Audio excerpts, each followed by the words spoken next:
Barbara Ernstine Smith évoque les divers aspects d'un sonnet de Shakespeare, le sonnet 116, qui ont retenu son attention au fil des ans. Auparavant, elle retrace les fluctuations de la fortune critique des sonnets depuis l'époque de Shakespeare. Des hommes cultivés et capables de discernement ont qualifié les sonnets d'ineptes, obscurs, maniérés, pleins de confusion délibérée et de difformités calculées, jugé leur versification incompatible avec la langue anglaise et leur style enclin aux incohérences fumeuses, aux divagations babillardes et consternantes.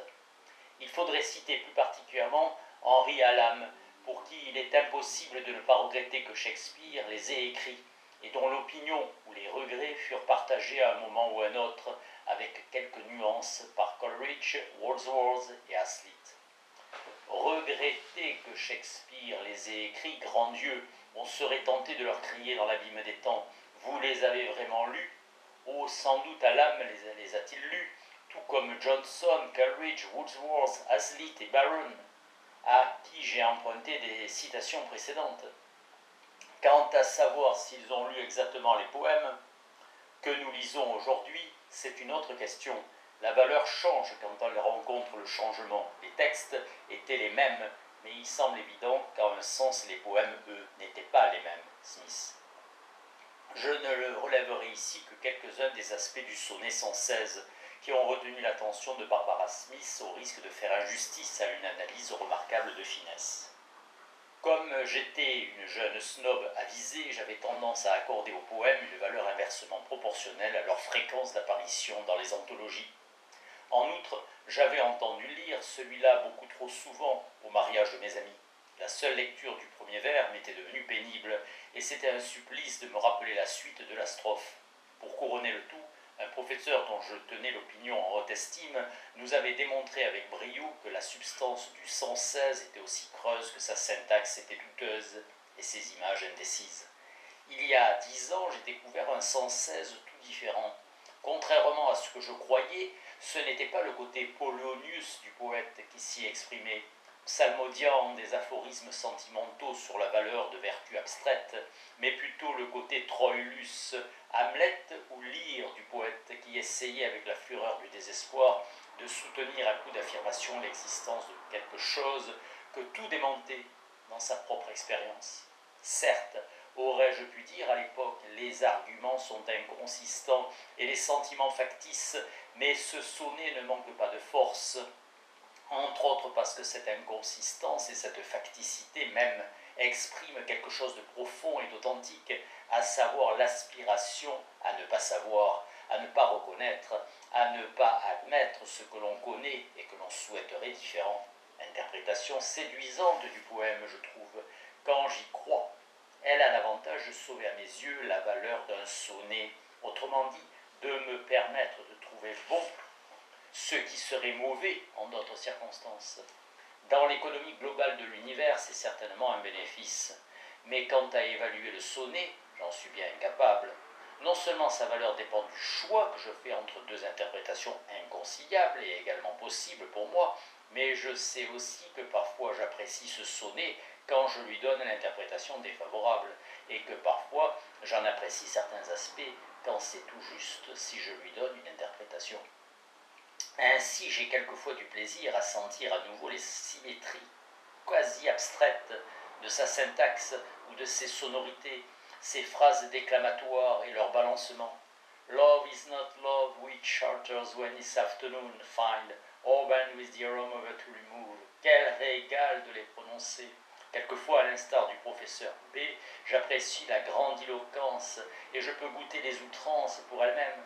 Dans un environnement quotidien où règne une rigueur professionnelle tatillonne, où l'on entend des collègues dire à tout bout de champ des choses du genre « il me semble qu'il serait peut-être possible dans certaines conditions que des manifestations de ce qu'on appelle communément l'amour puissent durer relativement longtemps. Ça fait du bien d'entendre quelques bonnes affirmations catégoriques. Ce n'est qu'un aspect du poème parmi d'autres, et parfois il tombe juste. Mais bien sûr, rien ne peut tomber juste tout le temps, parce que la cible n'est jamais au même endroit. Smith. L'attention du public se porte sur des choses différentes selon le moment et selon le lieu.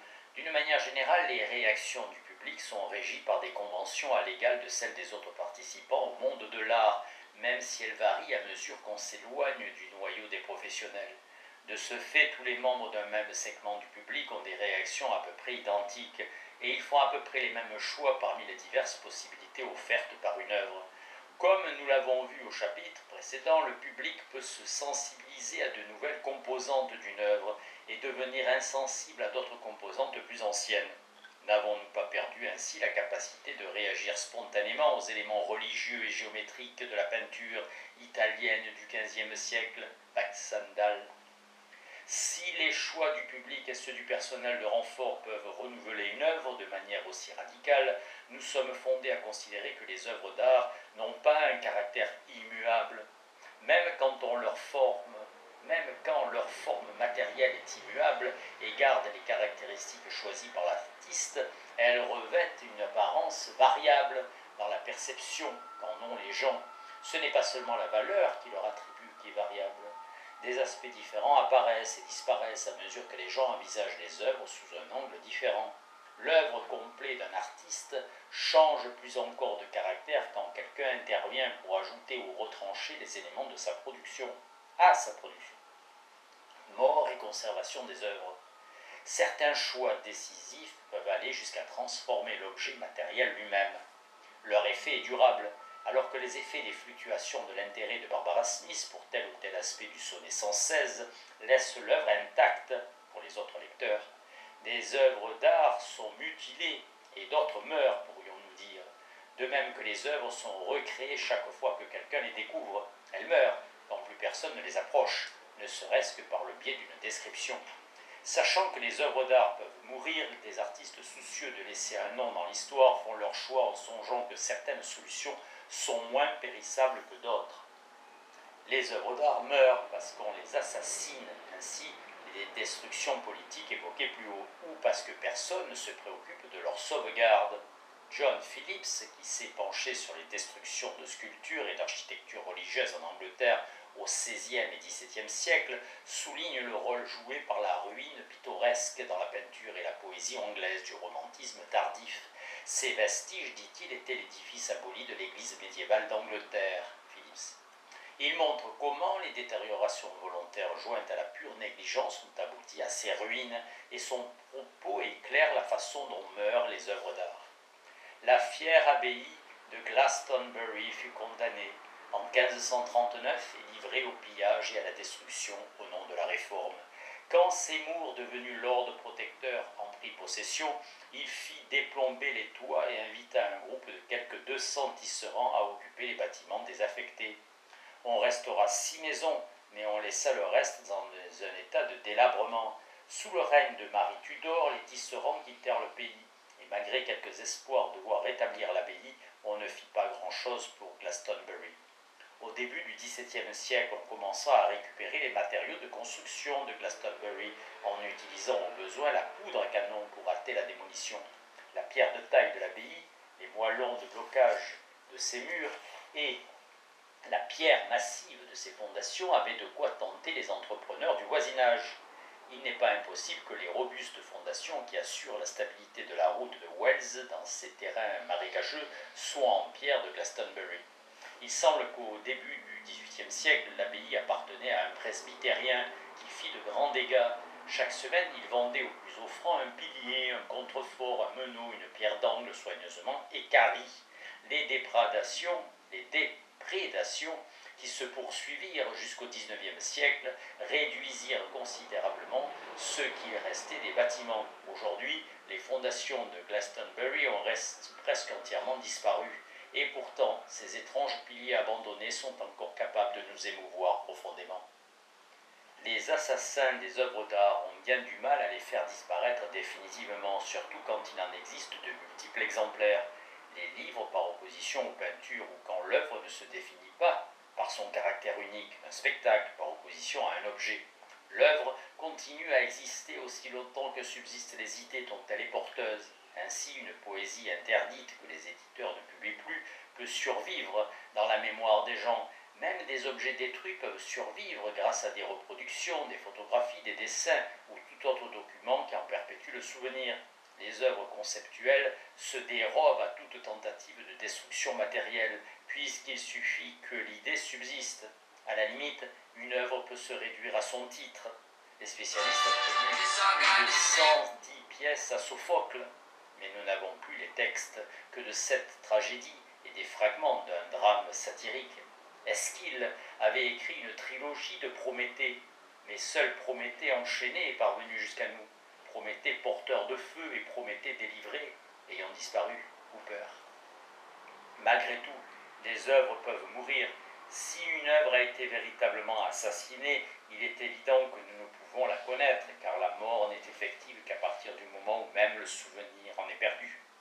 Du reste, les efforts de certains régimes politiques pour liquider des œuvres d'art et leurs auteurs, le cas échéant, échouent souvent pour la raison même que les œuvres et les idées passibles de ces mesures extrêmes sont précisément celles qui suscitent l'intérêt d'un vaste public.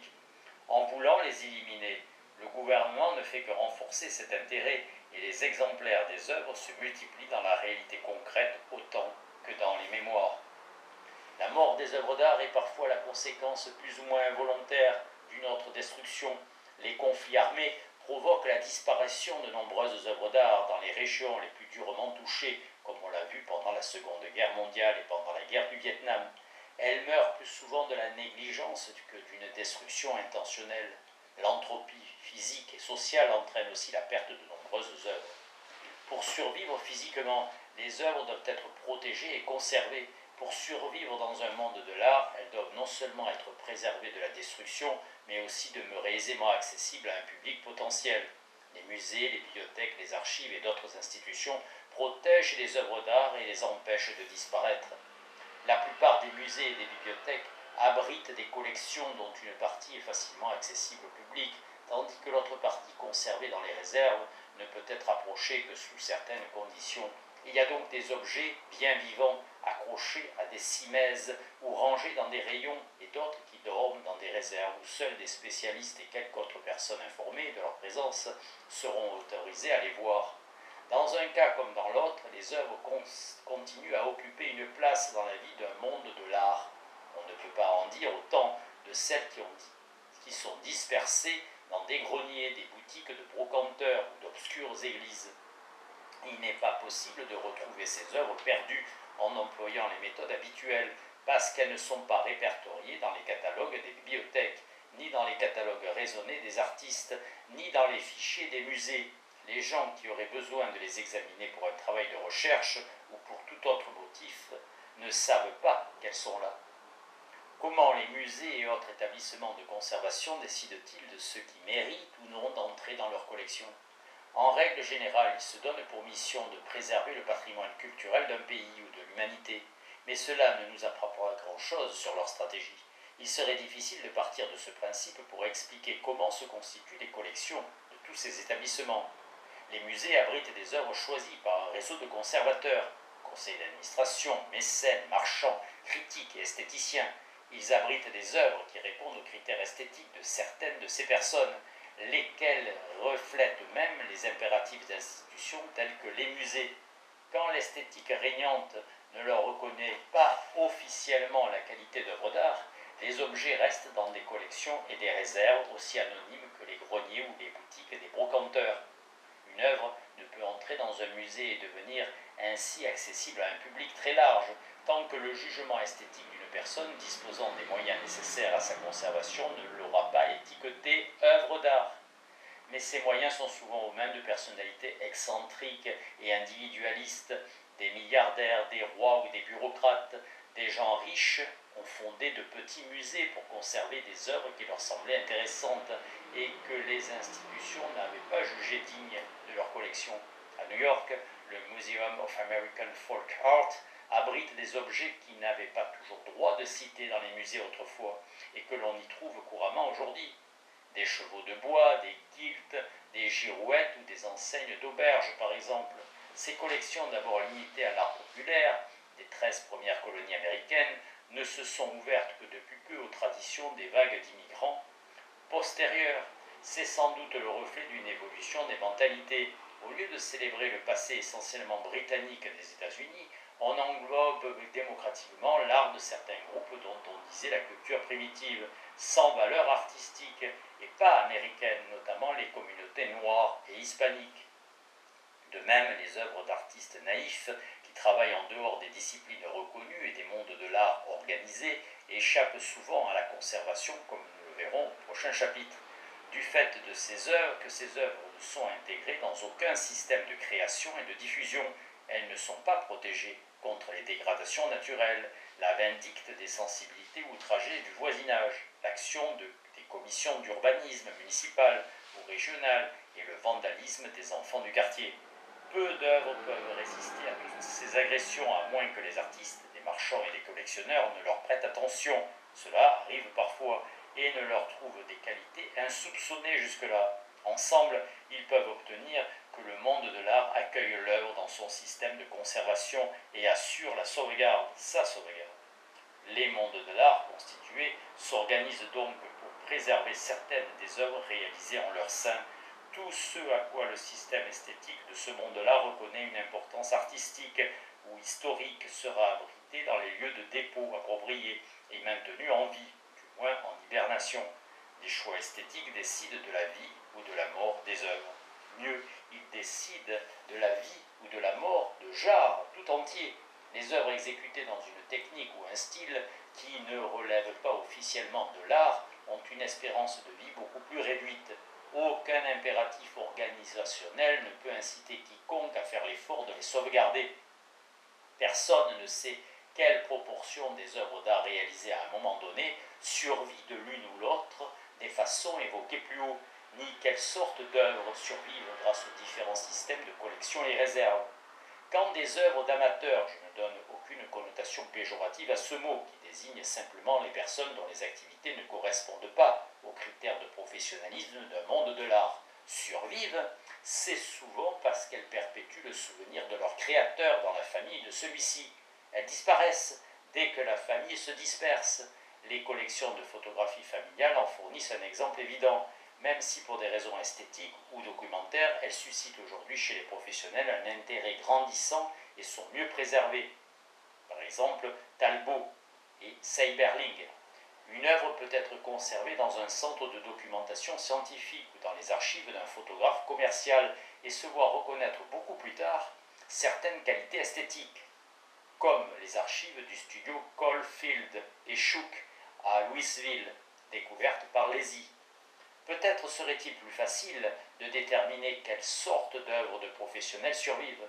On pourrait inventorier toute la production professionnelle dans une discipline artistique, donnée à une époque déterminée, comme ont cherché à le faire Harrison et Cynthia White, pour les peintres français du XIXe siècle. L'étude d'un échantillon sur une période plus longue permettrait de préciser la durée de vie des œuvres et les moments critiques de leur existence. Une œuvre dont la survie matérielle est assurée peut faire l'objet d'une redécouverte et entrer ainsi dans l'histoire d'un art. Griswold. Griswold pour ce qui concerne la reprise des pièces de théâtre anglaises de la Renaissance. Dès lors, elle fait partie des références et de la culture des artistes en activité et de celle du public qui aborde le travail de ces artistes. Nous avons vu comment des historiens réécrivent des chapitres de l'histoire de l'art en redécouvrant des maîtres oubliés de la peinture, de la littérature ou de la musique. Ce phénomène est particulièrement flagrant dans les domaines dont la valeur artistique est reconnue depuis peu. Ainsi, les historiens de la photographie ont reconstitué l'histoire de cette discipline en exhumant, décrivant et commentant, notamment dans des nouvelles revues spécialisées, des œuvres d'obscurs rescapés qu'ils ont fait entrer dans la catégorie connue et cataloguée du monde de la photographie. Une telle démarche ne fait qu'obéir aux exigences d'un système esthétique élaboré collectivement et graduellement qui construit le passé et la généalogie de la discipline. Comme les œuvres d'art peuvent mourir, certains artistes font ce qu'ils peuvent pour préserver leur réalisation. Parfois, des segments importants du monde de l'art s'associent à leurs efforts. Prenons la question des dégradations matérielles. Les œuvres d'art plastique sont particulièrement vulnérables aux effets du climat, des changements de température et de la pollution chimique. Les tableaux se craquellent, les sculptures se cassent ou s'effritent. les photographies virent. Les photographes et les conservateurs spécialisés ont élaboré en commun des procédés d'archivage destinés à prévenir ce risque en indiquant comment éliminer des épreuves les produits chimiques les plus nocifs. De nombreux photographes hésitent à faire des photos couleurs et les musées hésitent à en faire entrer dans leur collection parce qu'elles sont chimiquement moins stables que les clichés en noir et blanc. Des peintres et surtout des musées, voire des villes telles Venise et Florence, essaient de lutter contre le danger croissant que la pollution industrielle et automobile fait courir aux œuvres d'art plastique. Elle a gravement détérioré en quelques années des œuvres qui avaient traversé les siècles, sans dommage apparent. Les artistes peuvent aussi prendre des précautions pour épargner à leurs œuvres une élimination sociale ou politique, en camouflant les contenus subversifs et en évitant les sujets brûlants. Phillips explique comment les sculpteurs anglais qui décoraient les tombeaux contournaient ce danger après le schisme. Les sentiments religieux des riches ne pouvaient plus s'exprimer dans la construction ou la décoration d'églises, et leurs tombeaux ne pouvaient plus refléter leur piété dans des images de la Vierge ou des saints. Les tombeaux de la fin du XVIe siècle étaient de splendides et fastueux témoignages du rang social du défunt, et s'ils s'ornaient de personnification de ses vertus, la foi, la sagesse, la charité, l'espoir, on en arriva à sculpter sur les tombes toutes sortes d'ornements symboliques. Les Indiens, les têtes de mort, les faux, les urnes, les angelots portant des flambeaux éteints se substituèrent aux symboles chrétiens traditionnels que l'on détruisait quotidiennement. Ces changements dans les représentations n'indiquaient pas un passage de l'iconographie religieuse à une iconographie laïque. En fait, les images catholiques traditionnelles cédaient la place à de nouvelles images religieuses dégagées de toute signification traditionnelle et donc sans risque. Phillips. Certains des choix les plus déterminants pour l'œuvre d'art concernent donc sa destruction ou sa sauvegarde. Toutes sortes de personnes prennent ces décisions, depuis les conservateurs des musées et des bibliothèques jusqu'aux vandales et aux censeurs politiques. Tout ce qui survit à ces décisions compose l'ensemble des œuvres par quoi l'on connaît un artiste, un genre ou une discipline. Ce qui se perd n'a plus aucune influence sur les réputations. J'ai centré mon analyse sur les arts plastiques parce que c'est un domaine où les œuvres sont le plus souvent des objets uniques, mais il serait facile de l'étendre aux arts du spectacle et aux œuvres reproduites en de multiples exemplaires, livres, disques, etc.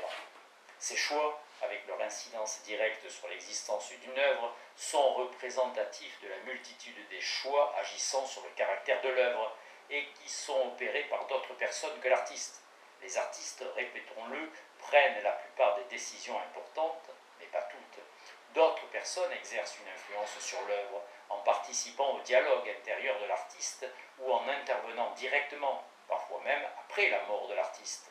Quand on parle de l'œuvre de Titien, Mozart ou Rabelais, on admet par convention que les œuvres attribuées à ces artistes constituent la totalité de leur production et qu'ils les ont réalisées tout seuls.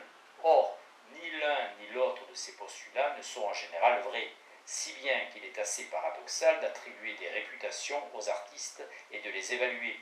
On loue ou on critique des gens pour des choses qu'ils n'ont pas entièrement faites, sans tenir compte de beaucoup d'autres choses qu'ils ont vraiment faites. De même, on fonde la réputation d'un genre, d'un style, d'une période ou d'un pays sur des choix d'œuvres opérés par toutes sortes de personnes dont on ignore tout ou presque, sans prendre en considération toutes les œuvres dont on ne sait rien, parce qu'elles ont subi une destruction volontaire ou parce qu'elles n'ont pas été conservées. Et tel est le sort de l'immense majorité de la production. Je reviendrai sur cette question au dernier chapitre.